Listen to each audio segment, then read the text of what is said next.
જય મુરલીધર દોસ્તો, કેમ છો? મજામાં ને?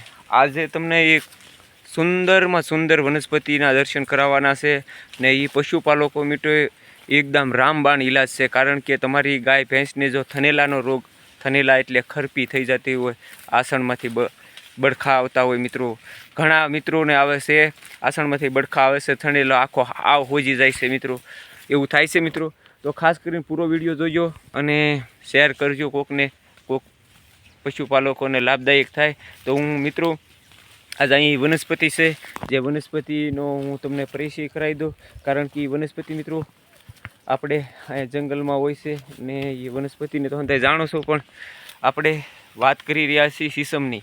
સીસમના શું ફાયદા છે એ હું તમને હાલો સીસમનું પહેલાં ઝાડ પાસે આપણે જતા રહી ને પછી જો મારી માથે છે એ બ્રાહ્મણનું ઝાડવું છે. પણ આના તે આપણે અત્યારે વિડીયો આપણે ખાસ સીસમ માટે બનાવ્યો છે. તો કાલે આપણે આ બ્રાહ્મણીનો પણ હું લાભદાયક છે, આ તે બહુ ઉપયોગી છે મિત્રો. તો હાલો આપણે સીસમના ઝાડ પાસે જતા રહી અને સીસમ કેટલું લાભદાયક છે ને આપણે મિત્રો ઘણા ઉપયોગમાં આવે છે સીસમ. અને સીસમ માણસ માટે તે રામબાણ છે. તો હું હાલો તમને ના બતાડું. તમને માણસ માટે તો જે કેન્સરનો મરીઝ હોય ને એને કેન્સર સારું થઈ જાય એની 99% ગેરંટી છે. પણ પ્રયોગ કરતા વખતે તમારે ધ્યાનમાં રાખવાનું કે આપણે હાલો કે કેન્સરના રોગીને કેન્સર હોય તો પછી તમે કે હાલો અમને કેન્સર નહોતું પણ સારું ન થયું, પણ તમે વ્યસન મુક્ત થઈ જાઓ અને એનું પાલન કરો એટલે તમને કેન્સર નહીં તે સારું થઈ જાય. હાલો હું સીસમના ઝાડ પાસે લઈ જાઉં, પછી તમને 3 પ્રયોગ છે, 3 પ્રયોગ તમને બતાવું મિત્રો. ખાસ કરીને પૂરો વિડીયો જોજો અને લાઈક કોમેન્ટ કરવાનું ચૂકતા નહીં. કારણ કે તમારી એક લાઈક, એક કોમેન્ટ અમને મળે તો અમે આવા પશુપાલકોને કે કોઈ મરીઝ હોય એને રામબાણ ઉપયોગ થતા એવા વનસ્પતિના દર્શન કરાવી દઈએ મિત્રો. કારણ કે અમે પર્યાવરણની હારે રહેવી છીએ સદાય, તો અમને અનુભવ થોડો ઘણો હોય છે કે પર્યાવરણમાં આ વનસ્પતિ શું કામ લાગે છે મિત્રો. એમાં એવું હોય છે ખાસ કરીને કે આપણે કોઈને દેવા નહીં પણ દયા ભલે મિત્રો. આપણે જો અમારે આ વનવગડામાં તે નજર પોગે ના અમારે જંગલ છે મિત્રો. તો ખાસ કરીને વિડીયો શેર કરવાનું ભૂલતા નહીં, લાઈક કોમેન્ટ કરી નાખજો. કારણ કે તમારી એક લાઈક અમારે બહુ લાભદાયક હોય છે.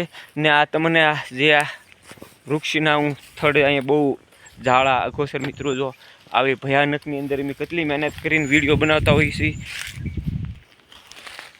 મિત્રો, કેટલી મહેનત કરીને વિડીયો બનાવતા હોઈએ છીએ. તો તમારી એક લાઈક અમારી માટે બહુ લાભદાયક હોય છે.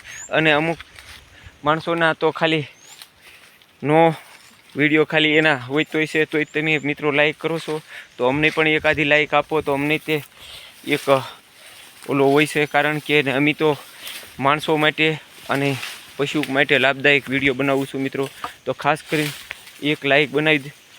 હવે જો આપણે પગીએ સીસમના ઝાડ ઉપર ને સીસમનું ઝાડ આવી ગયું છે મિત્રો. જો આ સીસમ છે, અમારી માથે બતાવી રહ્યું છે ને એ સીસમ છે. હું આગળ તમને એની ડાળીઓ બતાવી દઉં મિત્રો. સીસમને ન ઓળખતા હોય તો પહેલાં ઓળખાણ કરાવી દઉં. આ મિત્રો જો આ છે ને આ સીસમના પાંદડા છે. તો ખાસ કરીને પૂરો વિડીયો જોજો ને હરખાએ ઓળખી લેજો મિત્રો. આ સીસમના પાન છે ને આ સીસમ છે ને મિત્રો. પહેલાં તો આપણે કેન્સરના મરીઝ માટે વાત કરવાની છે કે કેન્સર જે કોઈ મિત્રોને હોય કે હાલો કેન્સર છે ને ડૉક્ટરોએ રજા આપી દીધી હોય તો આના 8 થી 10 નહીં 20-25 પાન લઈ લેવાના. 20-25 પાન ખાંડીને એની ચટણી બનાવીને પછી અને પી જવાના નૈણા કોઠે. તમે રોજ પ્રયોગ કરશો મિત્રો એટલે ગમે એટલું ભયંકર કેન્સર હશે તો કેન્સર સારું થઈ જશે મિત્રો. અને બીજો આનો પ્રયોગ છે મિત્રો કે તમને જો આંખું બળતી હોય, આંખોમાં બળ્યા કરતા હોય ને આપણે આખું મોઢું લાલ થઈ જતું ને આમાં લાલીમાં થઈ ગયું હોય તો મિત્રો આ છે ને તમારી ગમે એવી ગરમી હોય ને ગરમી આને આ વાટી નાખવાનું. સારો પાણો ધોઈ કાઢવીને પછી વાટીને મિત્રો આ સીસમને વાટીને પછી તમારે આને વાટીને તમારે આંખી ઉપર સોંપડી દેવાનું. ઝાઝા ઉપયોગ નહીં કરવાનો. કારણ કે આ હંધું જેટલું ઉપયોગી હોય એટલું પાછું તમને નડે તે મિત્રો. એટલે તમને સારું થઈ જાય એટલે પછી આનો ઉપયોગ કરતો બંધ કરી દેવાનું. આ તમને ગમે એવી આંખું બળતી હોય આ સારું થઈ જાય મિત્રો. તો આનો ઉપયોગ છે ખાલી આંખો ઉપર આના પાટા બાંધી દેવાના એટલે તમને એકદમ સરળ ને સારું થઈ જાય. અને ત્રીજો ઉપયોગ મિત્રો પશુઓ માટે છે. તમારા પશુને ગમે એવો થનેલા રોગ થઈ જાય, ખરપી થઈ જાય છે આપણે દર્શકો મિત્રોને તો ખબર જ હોય, જે ગાય ભેંસ રાખતા હોય એને ખબર હોય મિત્રો. તો ખાસ કરીને ગાય ભેંસો રાખતા હોય એના વિડીયો શેર કરી દેજો મિત્રો. આના પાંદડા તમારે લાટ થોડાક પીસી નાખવાના, પછી જ્યાં થનેલા રોગ થયો હોય તો એ આવ આખું હોજી ગયું હોય, આવમાં તમારે એને સોંપડી દેવાનું, 7-8 કલાક રહેવા દેવાનું, પછી પાછું ધોઈ નાખવાનું. પછી પાછો એવો 4-5 દી તમે ઉપયોગ કરશો એટલે તમને 99% રિઝલ્ટ મળશે. કેટલું મિત્રો, 99% આ સીસમના પાંદડેથી તમારે ગમે એવા ડૉક્ટરે રજા આપી દીધી હોય તો તમારી ગાય ભેંસને થનેલા રોગ થયો છે તો 99% રિઝલ્ટ મળશે. ને આવા પ્રયોગ માટે, આવા ઉપયોગી વિડીયો જોવા માટે મારી ચેનલને મિત્રો સબસ્ક્રાઈબ કરી લેજો, કારણ કે હું આમાં હજારો જાતની વનસ્પતિ છે ને તમામ દર્શકો મિત્રોને નમ્ર વિનંતી છે કે વિડીયો મારો શેર કરજો, કારણ કે કોઈક મિત્રોને લાભદાયક થાય છે. તો આવો વિડીયો કોઈકને લાભદાયક થતો હોય છે, કારણ કે કોઈને અનુભવ ન હોય, કારણ કે આ સીસમ કેટલું ઉપયોગી છે મિત્રો.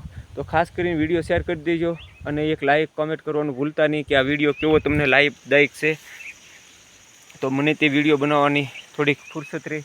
તો મિત્રો જય મુરલીધર, જય દ્વારકાધીશ. મિત્રો આ વિડીયો સીસમ તો ઘણા ઓળખતા હોય, ન ઓળખતા હોય તો માલધારીના જુવાનડા જોતા જતા હોય એની પાસેથી મગાવી લેવાનો. કોઈ ખેડૂત મિત્રો ન ઓળખતા હોય તો એને કહેવાનું, ભાઈ તમે જંગલમાં ગાય ભેંસી ચરવા જતા હોય તો સીસમના પાન લેતા આવજો, અમારી ભેંસને આ તકલીફ છે. તો ખાસ કરીને વિડીયો શેર કરવાનું ચૂકતા નહીં. જય દ્વારકાધીશ, જય મુરલીધર મિત્રો.